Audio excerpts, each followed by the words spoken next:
सभी गुरु भगवंतों के चरणों में कोटि कोटि वंदन करने के पश्चात हमारे पास एक प्रश्न आया था, क्या कुछ मनुष्य ही अकाल मृत्यु प्राप्त करते हैं या लगभग सभी अपने आयुष्य पूर्ण करते हैं या अकाल मृत्यु को प्राप्त करते हैं? क्या औचित्य है, इसका क्या लॉजिक है, इसके बारे में प्रकाश डालिए। 25 बोल के छठे बोल में प्राण 10 के बारे में जब विवेचना चल रही थी, उस समय आपको 2 प्रकार के आयुष्य के बारे में बताया गया था, अपवर्तनीय आयुष्य और अनपवर्तनीय आयुष्य। इसी को और गहराई से समझने के लिए हम आपको कुछ रेफरेंसेस दे रहे हैं, जिससे आपको पता चल जाएगा कि जीव या मनुष्य अकाल मृत्यु को प्राप्त करता है या अपने आयुष्य को पूर्ण करता है या आयुष्य के कर्म दलिकों को किस तरह से भोगता है। इसके बारे में हम आज थोड़ी सी चर्चा करेंगे। तत्वार्थ सूत्र के दूसरे अध्ययन के 52वें सूत्र में बताया जाता है, औपपातिक चरम देहोत्तम पुरुषा संख्याए वर्षायुषोन प्रवर्त्यायुष। इसको अगर संधि विच्छेद करते हैं तो हम देख सकते हैं कि किन किन को अनपवर्तनीय आयुष्य प्राप्त होता है। औपपातिक चरम देह उत्तम पुरुष असंख्येय वर्ष प्लस आयुषः प्लस अनपवर्त्य प्लस आयुषः। इसका अर्थ ये होता है, उपपात जन्म वाले चरम शरीरी उत्तम पुरुष तथा असंख्यात वर्ष की आयु वाले जीवों की आयु अनपवर्तनीय होती है। उपपात जन्म कह दो या औपपातिक जन्म कह दे, दोनों एक ही है, जो देव और नारकी के जीवों को प्राप्त होता है, क्योंकि वो गर्भ से जन्म नहीं होता।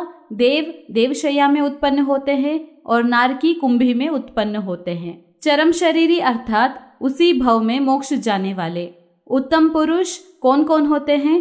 तीर्थंकर, चक्रवर्ती, वासुदेव, प्रतिवासुदेव, बलदेव। और असंख्यात वर्ष की आयु वाले जीवों की आयु बीच में नहीं टूटती, घटती नहीं। वे अपनी बंधी हुई पूरी आयु का भोग करते हैं, उनकी अकाल मृत्यु नहीं होती।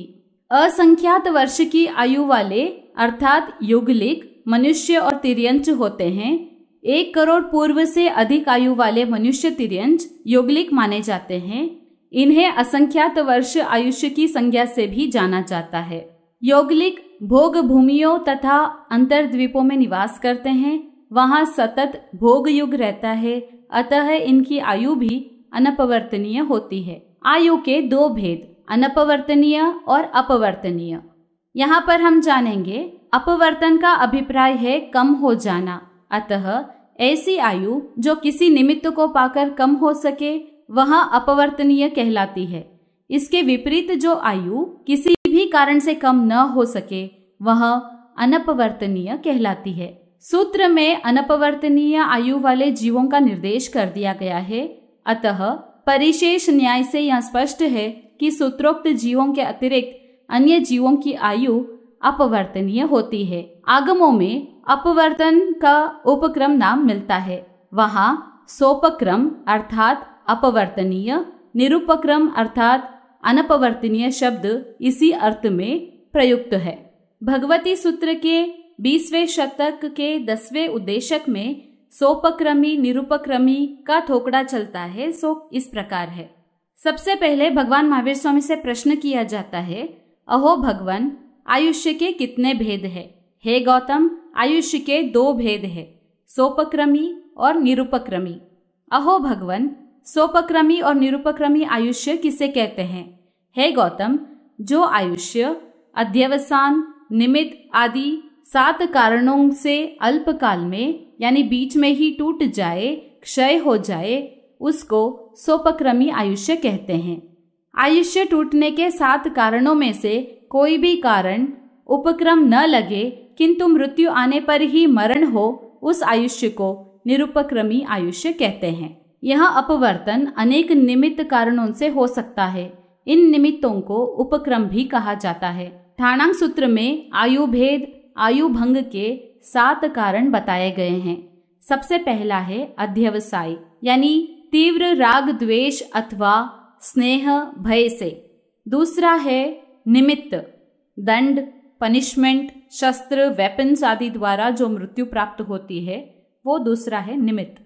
तीसरा कारण है आहार, अत्यधिक आहार से अथवा आहार के अभाव से जल आदि न मिलने के कारण अथवा प्यास तृषा से। चौथा कारण है वेदना, आंख, उदर आदि अंगों की तीव्र पीड़ा से।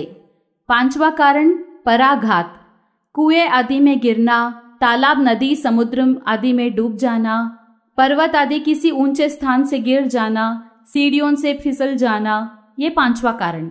छठा है स्पर्श, बिच्छू, सर्प आदि किसी विषैले कीड़े के दंश से अथवा स्वयं ही विष पी लेना, नींद की गोलियां आदि खा लेना या कीटनाशक रसायनों केमिकल्स गोलियों को खा लेना। सातवां कारण है श्वासोश्वास रुकने से, फांसी आदि खा लेना, किसी अन्य द्वारा गला दबा दिया जाना आदि। और आज का जो करंट सिचुएशन है, कोरोना के चलते जो श्वासोश्वास की तकलीफ हो जाती है, लंग्स काम करना बंद कर देते हैं, तो श्वास के रुक जाने के कारण से आयु बीच में ही टूट सकती है। आधुनिक युग में दया मृत्यु यानी यूथनेशिया या मर्सी किलिंग कह सकते हैं, इस दया मृत्यु के रूप में अकाल मृत्यु का एक नया कारण पनपने लगा है। इस पर चिकित्सा विज्ञानियों द्वारा अधिक बल दिया जा रहा है। इसका अभिप्राय है जब किसी प्राणी की वेदना पीड़ा असह्य हो जाए और उसका चिकित्सा विज्ञान में कोई उपचार न हो, यानी टर्मिनल इलनेस कह सकते हैं, उसे विष का इंजेक्शन देकर पीड़ा मुक्त कर देना, मार देना मर्सी किलिंग कहा जाता है। अध्यात्म दृष्टि से ये दया मृत्यु नहीं, अकाल मृत्यु ही है। कर्म भूमियों में अर्थात आधुनिक विश्व में उत्पन्न होने वाले जीवों को सामान्यतया ऐसे निमित्त मिलते ही रहते हैं जिनसे आयु के कम होने अथवा घटने की संभावना निहित होती है। गौतम स्वामी भगवान महावीर स्वामी से प्रश्न करते हैं, अहो भगवान, किन जीवों में कौन सा आयुष्य पाया जाता है? हे गौतम, समुच्चय जीव यानी जितने भी समस्त संसार में लोक में जीव है, उनको समुच्चय दृष्टि से अगर चिंतन किया जाए, और औदारिक के 10 दंडक 25 बोल के 16वें बोल में दंडक 24 प्रकार के बताए जाते हैं। यहाँ पर आपको ये समझना है कि जिन जिन जीवों को औदारिक शरीर प्राप्त होते हैं उनके 10 दंडक बताए जाते हैं। तो औदारिक शरीर वाले जो जीव होते हैं, इन दोनों को सोपक्रमी और निरुपक्रमी आयुष्य पाया जाता है। नारकी देवता के 14 दंडक, इनमें एक निरुपक्रमी आयुष्य पाया जाता है। इसका मतलब ये हुआ कि नारकी और देवता, इनके आयुष्य बीच में नहीं टूटता है। जितना उन्होंने आयुष्य बांधा है उतना पूर्ण रूप से भोग करके वो अपने उस गति को छोड़ते हैं। पुनः भगवान को प्रश्न करते हैं, अहो भगवान, मरण कितने प्रकार का है? हे गौतम, मरण 3 प्रकार का है। आत्मोपक्रम यानी आत्मघात, अपघात करके मरना, जैसे श्रेणिक राजा ने अपने आत्मा का हनन किया था। परोपक्रम, पर निमित्त से मरना, जैसे कोणिक राजा किसी और के द्वारा मारे जाने से मर जाना। तीसरा है निरुपक्रम। निरुपक्रम का मतलब होता है स्वाभाविक रूप से मृत्यु आने पर मरना, जैसे कालचोकरी कसाई। अहो भगवान, किन जीवों में कौन सा मरण पाया जाता है? हे गौतम, नारकी देवता के जो 14 दंडक है उनमें एक निरुपक्रम मरण पाया जाता है, यानी स्वाभाविक रूप से जब मृत्यु आएगी तब उनकी मृत्यु हो जाती है। पृथ्वी का आदि 10 औदारिक दंडक में तीनों ही प्रकार के मरण पाए जाते हैं, यानी आत्मघात से भी हो सकता है, दूसरों के निमित्त से भी मर सकते हैं और स्वाभाविक रूप से भी मर सकते हैं। अहो भगवान, रिद्धि कितने प्रकार की है? हे गौतम, रिद्धि 2 प्रकार की है, आत्मरिद्धि और पररिद्धि। 24 दंडक के जीव आत्मरिद्धि का प्रयोग कर मरकर परभव में जाते हैं। कोई भी जीव पररिद्धि का प्रयोग करके नहीं मरता है। रिद्धि का अर्थ क्या होता है, आत्मरिद्धि किसे कहते हैं, पररिद्धि किसे कहते हैं, ये भी हम जानेंगे। रिद्धि का मतलब होता है सामर्थ्य, आत्मरिद्धि का मतलब अपने सामर्थ्य से, और पररिद्धि का मतलब होता है दूसरे के सामर्थ्य से। तो हर एक जीव अपनी आत्मा के सामर्थ्य से मृत्यु को प्राप्त करता है, दूसरों के सामर्थ्य से नहीं करता। और भगवती सूत्र में ये भी कहा जाता है कि हर एक जीव अपने आत्म कर्म से, अर्थात स्वकृत आयुष्य आदि कर्मों से, अपने ही व्यापार से, अपने ही एक्टिविटीज के द्वारा मृत्यु को प्राप्त करते हैं, दूसरों का कारण नहीं है। तो आपको ये जानना है कि जिन जिन जीवों के बारे में निर्देश किया गया है कि उन जीवों के अनपवर्तनीय आयुष्य है यानी निरुपक्रमी आयुष्य है, उनको छोड़ करके बाकी सभी जीव सोपक्रमी भी हो सकते हैं, निरुपक्रमी भी हो सकते हैं, यानी सहज रूप से जितना आयुष्य बांधा है उतना पूर्ण रूप से भोग करके भी आयुष्य को पूर्ण कर सकते हैं, या अकाल में भी उनकी मृत्यु हो सकती है, बीच में आयुष्य टूट सकता है। तो सामान्य रूप से एक जिज्ञासा होती है कि यदि किसी मनुष्य या पशु इन निमित्तों से मृत्यु हो जाती है, शरीर छूट गया, तो क्या वह अपनी शेष आयु को अगले जन्म में भोगेगा?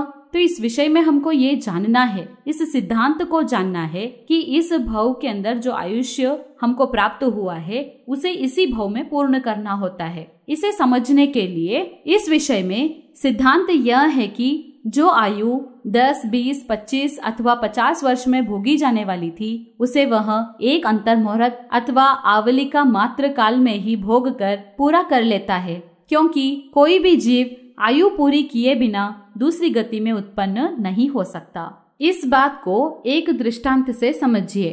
मान लीजिए एक तिनकों का घास का ढेर है, उसमें आग की एक चिंगारी छोड़ दी गई तो वह धीरे धीरे एक एक तिनके को जला रही है, और यदि उसके चारों ओर तथा बीच में आग की लपट छोड़ दी गई तो तिनकों का पूरा ढेर कुछ ही क्षणों में जलकर स्वाहा हो जाएगा। दूसरा एग्जाम्पल लीजिए।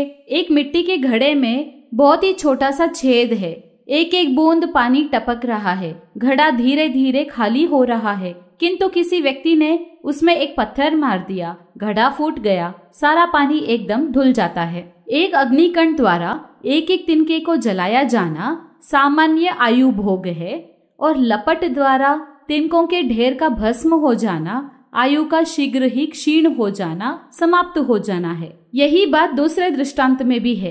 एक एक बूंद टपक रही है तो सामान्य रूप से आयु पूरी हो रही है, और पत्थर की चोट से जो घड़ा फूटा और सारा पानी ढुल गया वह आयु का शीघ्र ही समाप्त हो जाना है। तो मूल बात यह है कि आयु चाहे अपवर्तनीय ही क्यों न हो, अवश्य ही पूरी होती है। सिर्फ मारक निमित्त मिलने से उसका भोग जल्दी पूरा हो जाता है, इतना ही भेद है, यानी सिर्फ शीघ्रता और सामान्यता का अंतर पड़ता है। जिन जीवों की सूत्र में अनपवर्तनीय आयु बताई है उसका प्रमुख और आंतरिक कारण यह है कि उनका आयु बंधन इतना सघन है और दृढ़ होता है कि बीच में टूट ही नहीं सकता। इसके विपरीत अपवर्तनीय आयु वाले जीवों का आयु बंधन इतना सुदृढ़ और सघन नहीं होता। आयु के टूटने को जन सामान्य की भाषा में अकाल मृत्यु कहा जाता है। इसलिए यह कहना अधिक उचित है कि निश्चय न्याय के अनुसार आयु नहीं टूटती, किंतु व्यवहार न्याय के अनुसार टूट सकती है। फिर यह भी आवश्यक नहीं कि अपवर्तनीय आयु अवश्य ही बीच में टूटेगी, कम होगी, शीघ्र भोगी ही जाएगी। यह सब तो निमित्तों पर निर्भर है। आधुनिक युग में बहुत से ऐसे मनुष्य और पशु है जो अपनी पूरी आयु भोग कर स्वाभाविक मृत्यु प्राप्त करते हैं। एक प्रश्न और मन में आ सकता है, क्या जिस तरह अपवर्तनीय आयु निमित्तों के कारण शीघ्र भोग ली जाती है, इसी प्रकार अनुकूल निमित्त मिलाकर बढ़ाई भी जा सकती है क्या? कहा जाता है कि आयुर्वेद, योग शास्त्र आदि प्राचीन युग में यानी कुशल वैद्य, योगी, साधु, तपस्वी आदि तथा आधुनिक युग के चिकित्सा वैज्ञानिक आयु बढ़ाने का दावा करते हैं, किंतु आयु बढ़ाने संबंधी उनका कोई दावा सफल नहीं हुआ। मृत्यु को आज तक कोई भी नहीं रोक पाया है, मौत का इलाज कोई भी नहीं कर सकता, और सिद्धांत तो इस बात में निश्चित है कि बंधी हुई आयु में एक क्षण भी नहीं बढ़ाया जा सकता। इस आयुष्य के बारे में जान करके आयुष्य कर्म जो हमने बांधा है उस आयुष्य कर्म को भोगे बिना छुटकारा मिलता नहीं। चाहे नॉर्मली भोगो, सामान्य रूप से भोगो या अपवर्तनीय आयुष्य हो, तो निमित्त को पा करके उसे शीघ्र ही भोगा जा सकता है। लेकिन ज्ञानी जन कहते हैं कि पुण्यवानी जिसकी प्रबल होती है वो दीर्घ आयु को प्राप्त करते हैं। इसका आशय ये है कि जितना आयुष्य उन्होंने बांधा है उसे परिपूर्ण रूप से धर्म आराधना के साथ भोगते हैं और अपने जीवन को सफल बनाते हैं। तो आप भी अपने इस आयुष्य को परिपूर्ण रूप से भोगने के लिए सार्थक रूप से भोगने के लिए धर्म आराधना करे और साथ में हमेशा शुभ अध्यवसाय रखे, शुभ भावना रखे, मन में धर्म आराधना के प्रति, धर्म के प्रति रुचि रखे, श्रद्धा रखे, जिससे आने वाले भव का जो आयुष्य बंधने वाला है वो शुभ अध्यवसाय में, आत्मा के शुभ परिणामों में बंधेगा तो सद्गति की प्राप्ति होगी, आनंद की प्राप्ति होगी। इसी मंगल भावना के साथ आनंद ही आनंद। बोले श्री जैन धर्म की जय।